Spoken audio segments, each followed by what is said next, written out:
महात्मा परशुराम जी की ये घोषणा हो गई, यही शिवधन तोरा सहस बाहु सम सो रिपु मोरा सो बिलगांव बिहाय समाजा और न तुम्हारे जय है सब राजा। जिस व्यक्ति ने धनुष का खंडन किया है वह धनुष तोड़ने वाला सो बिलगांव बिहाय समाजा, धनुष तोड़ने वाला समाज को छोड़ करके अलग हो जाए। और अगर ऐसा न किया गया तो फिर महात्मा जी के द्वारा व्यवहार क्या किया जाएगा? तो कह रहे हैं कि सब राजा मारे जाएंगे। तो बहुत राजा पलायन कर गए हैं प्रकृति के कारण, और दूसरे राजा भाग गए हैं, छुप करके बैठ गए हैं परशुराम जी के कारण।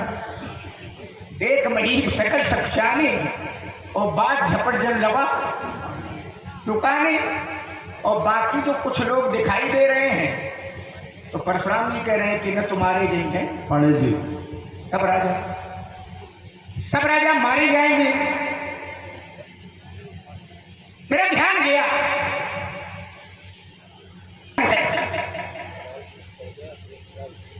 और सामान कैसा शत्रु है, यही शिवधन तोरा तो सहस बाहु सम सो रिपु मोरा। धनुष तोड़ने वाला शास्त्रा बाहु के समान मेरा शत्रु, सहस बाहु सम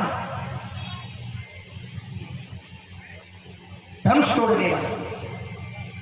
मैं सोचने लगा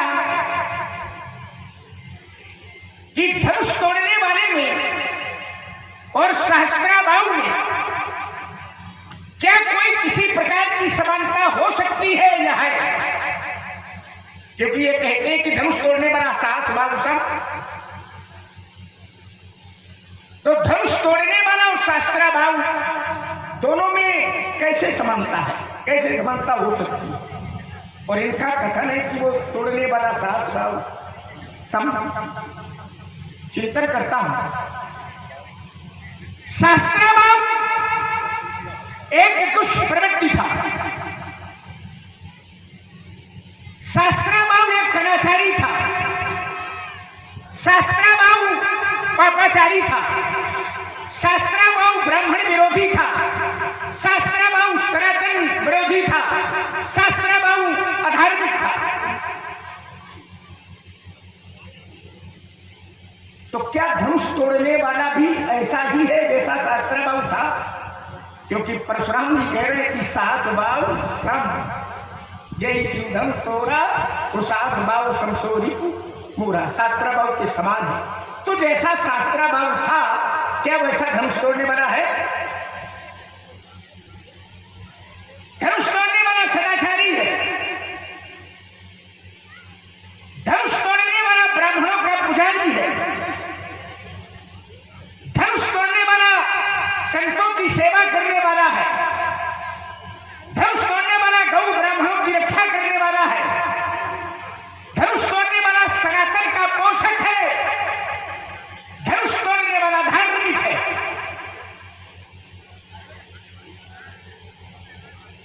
तो एक अधार्मिक शास्त्रा बाहु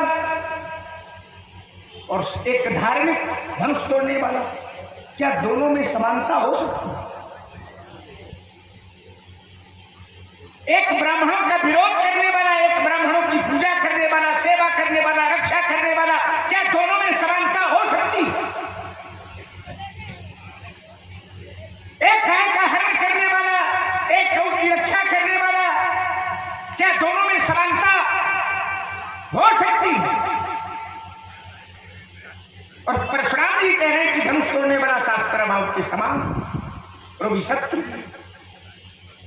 तो समानता का इनका कोई मानक होगा, कोई पैमाना होगा, कोई मापदंड होगा, कोई धरातल होगा, कोई धरती होगी, कोई आधार होगा, कोई शास्त्रीय प्रमाण होगा।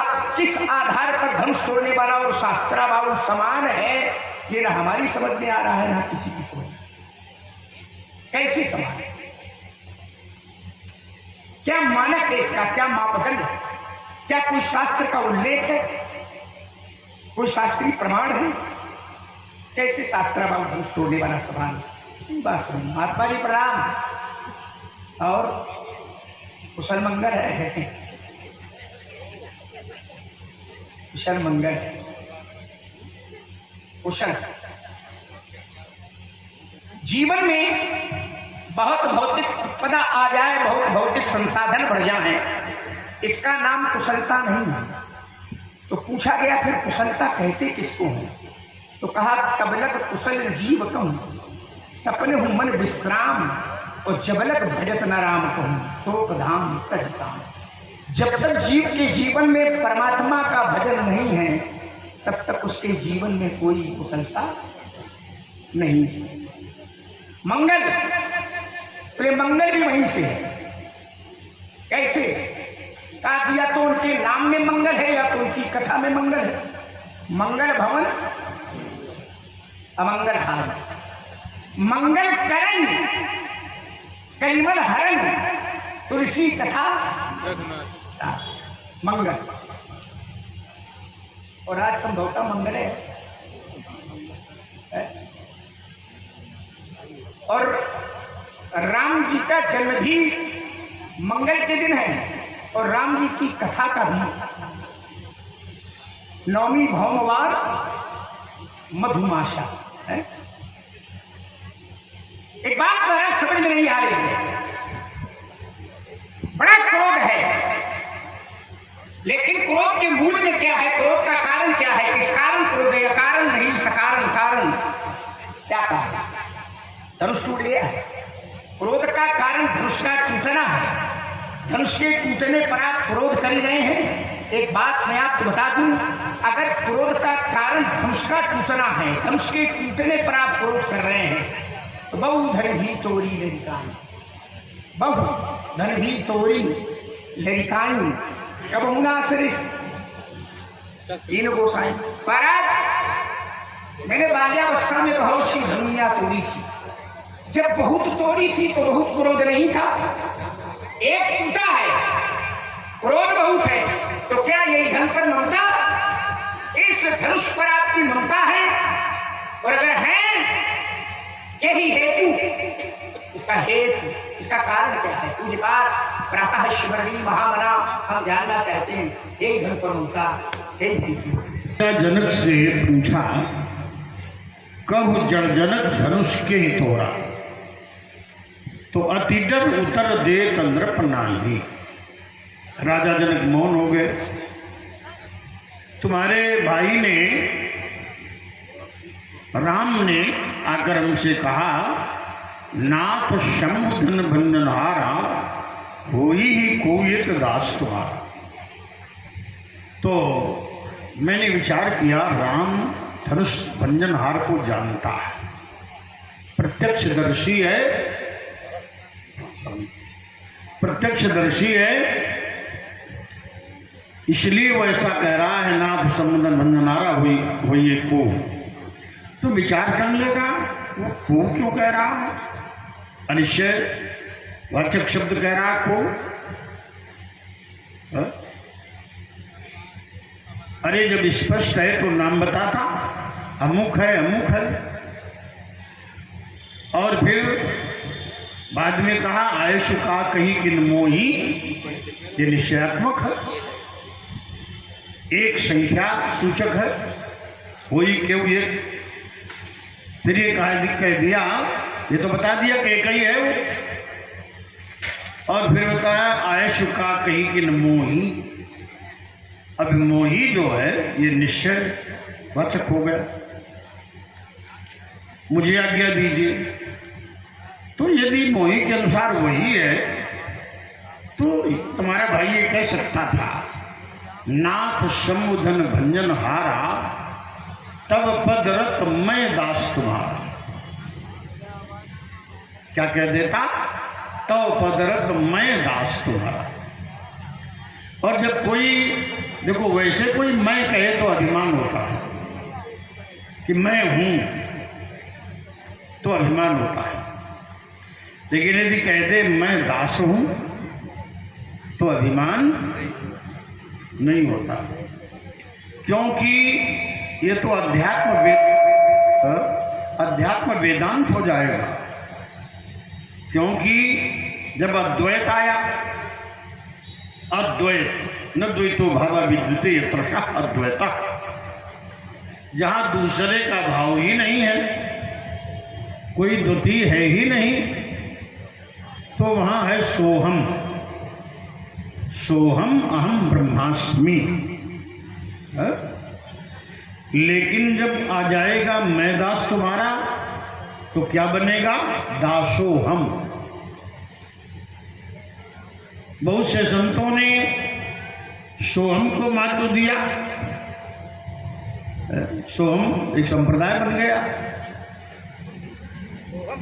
हाँ, सोहम संप्रदाय हो गया। अब है, जानते हैं सब लोग, जाते जाते हैं। लेकिन ये सोहम अहम ब्रह्मास्मि का ही प्रकारांतर है। अहम ब्रह्मास्मि तत्वमस्य अयम् आत्मा ब्रह्म प्रज्ञानम ब्रह्म, उसी को सोहम जोड़ दिया। ये है दासोहम, मैं आपका दास हूं। ये विषय उच्च स्थिति का है, और उच्च स्थिति के श्रोता भी बैठे हैं। तो तुम्हारे भाई कह सकता था तब पदरत मैं दास तुम्हारा, लेकिन उसने नहीं कहा। अगर वो कह देता मैं दास तुम्हारा, तो सत्य मानो लखनलाल प्यारे दशरथ के पुत्र, मेरा क्रोध शांत हो जाता। क्योंकि गीता में भगवान कहते हैं सर्वधर्मान परित्यज्य मामेकम शरणम व्रज अहम त्वा सर्वपापेभ्यो मोक्षयिष्यामि मां शुचः। इसका अर्थ ये होता है तुम संपूर्ण लोक धर्मों का त्याग करो। वैसे एक बात है, धर्म का त्याग करना शास्त्र नहीं सिखाता। शास्त्र कहता धर्म पर दृढ़ रहो, धर्मम भजस्व सततम। धर्म का निरंतर आचरण करो। धर्म निरपेक्ष होकर कोई शासन नहीं चल सकता।